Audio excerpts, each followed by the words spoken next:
Hi everyone, 5 ವರ್ಷ ಆಗಿತ್ತು ನನ್ನ ಹಳೆ ಕಾರನ್ನ ಮಾರಿ. ಅದಾದಮೇಲೆ ತಗೊಳಕ್ಕೆ ಆಗೇ ಇರಲಿಲ್ಲ. ತುಂಬ ಪ್ರಯತ್ನ ಪಟ್ಟಿದ್ದೆ, ಬೇಡ ಅಂದ್ಬಿಟ್ಟು 2 ವೀಲರ್ ತೊಗೊಂಡಿದ್ದಾಯಿತು. ಅದನ್ನು ಮಾರಿದ್ದು ನೀವು ನೋಡಿದ್ರಿ ವಿಡಿಯೋನ. ಸೊ ಈಗ ಒಂದು ಹೊಸ ಕಾರ್ ತೊಗೊಳ್ಳೋಣ ಅಂತ ಥಿಂಕ್ ಮಾಡಿ ತೊಗೊತಾ ಇದ್ದೀನಿ.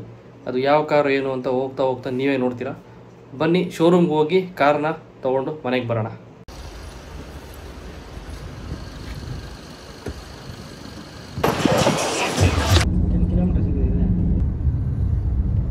ಸೊ ಫೈನಲ್ ಆಗಿ ಶೋರೂಮ್ ಹತ್ರ ಬಂದಿದ್ದೀವಿ. ಈಗ ನಮ್ಮ ಗಾಡಿ ಇಲ್ಲೇ ಎಲ್ಲೋ ನಿಂತಿರ್ಬೇಕಲ್ಲ.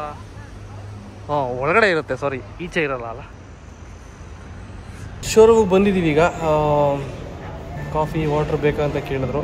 ಕೂರಿಸಿದ್ದಾರೆ, ಇಲ್ಲಿ ಗೆಸ್ಟ್ಗಳು ಕೂತ್ಕೋತಾರಲ್ಲ ಬಂದು ಕೂರಿಸಿದ್ದಾರೆ. ಹಿಂದೆಗಡೆ ಯಾವುದೋ ಗಾಡಿ ರೆಡಿ ಇದೆ, ಬಟ್ ಇದಲ್ಲ, ಈ ಮಾಡೆಲ್ ಅಲ್ಲ. ನಮ್ಮ ಗಾಡಿ ಎಲ್ಲಿದೆ ಗೊತ್ತಿಲ್ಲ. ಪ್ರೊಸೀಜರ್ಸ್ ಎಲ್ಲ ಮುಗೀತು, ಸೈನ್ ಹಾಕಿದೆಲ್ಲ. ಈಗ ಡೆಲಿವರಿ ತೊಗೊಳ್ಳೋವಂಥ ಟೈಮು. ತೊಗೊಳ್ಳೋಣ. ಸೊ ನೀವು ನೋಡ್ತಿದ್ದೀರಾ, ನಮ್ಮ ಗಾಡಿ ಡೆಲಿವರಿಗೆ ರೆಡಿ ಇದೆ. ಹೊಸ ಬ್ರ್ಯಾಂಡ್ ನ್ಯೂ i20. ಈ ಬಟ್ಟೆ ಎದ್ದು ಬಿಸಾಕ್ಬಿಟ್ಟು ಎತ್ಕೊಂಡು ಹೋಯ್ತಾ ಇರೋದೇ. ಈಗ ನಮ್ಮಮ್ಮ, ನನ್ನ ತಂಗಿ ಮತ್ತು ನನ್ನ ಫ್ರೆಂಡ್ ಎಲ್ಲರೂ ಬಂದಿದ್ದಾರೆ. ಇನ್ನೊಂದು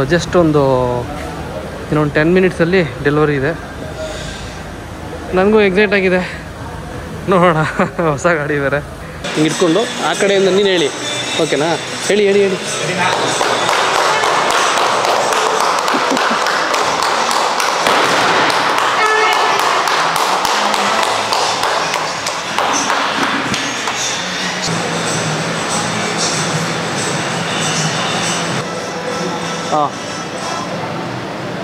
ಇಲ್ಲೊಂಚೂರು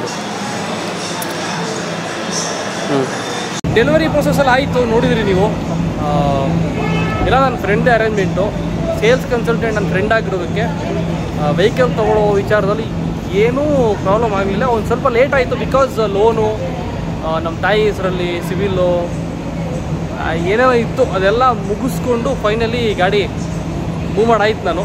ನೆಕ್ಸ್ಟು ಈಗ ನಂಬರ್ ಪ್ಲೇಟ್ ಹಾಕ್ಸ್ಕೊಂಡು, HSRP ನಂಬರ್ ಪ್ಲೇಟ್ ಹಾಕ್ಸ್ಕೊಂಡು ಇಲ್ಲಿಂದ ಮನೆಗೆ ಹೋಗೋಣ, ಓಕೆನಾ? ನಮ್ಮಮ್ಮ ಎಲ್ಲ ಸೈನ್ ಮಾಡೋದ್ರಲ್ಲಿ ಬಿಸಿ ಇದ್ದಾರೆ. ನಮ್ಮಮ್ಮ ಎಲ್ಲ ಆಯ್ತೇನಮ್ಮ ಸೈನು? ಸೈನೆಲ್ಲ ಆಗ್ದಾ? ಆಯಿತಾ? ಡೆಲಿವರಿ ತೊಗೊಂಡಾಯ್ತು. ಸೊ ನಮ್ಮ ಗಾಡಿ ಇಲ್ಲಿದೆ. ಅಮ್ಮ, ತಂಗಿ ಇಲ್ಲಿಂದ ಹೋಗಬೇಕು. ಹಾಗೆ ಪೆಟ್ರೋಲ್ ಹಾಕ್ಸ್ಕೊಂಡು ಹೋಗಬೇಕು. ನನ್ನ ಫ್ರೆಂಡ್ ಒಬ್ರು ಬರ್ತಾರೆ, ಅವ್ರನ್ನ ಮೀಟ್ ಮಾಡಿ ಮಾತಾಡಿಸ್ಕೊಂಡು ಹೋಗಬೇಕು. ಇಲ್ಲಿಗೆ ಈ ವಿಡಿಯೋನ ಮುಗಿಸೋಣ, ಓಕೆನಾ? ನೆಕ್ಸ್ಟ್ ವಿಡಿಯೋಗಳಲ್ಲಿ ಹೋಗ್ತಾ ಸಿಗ್ತೀನಿ. ಬ್ಲಾಗ್ಸು ಅದು ಇದು ಇರುತ್ತಲ್ಲ, ಸಿಗ್ತೀನಿ. ಬಾಯ್, ಟೇಕ್ ಕೇರ್.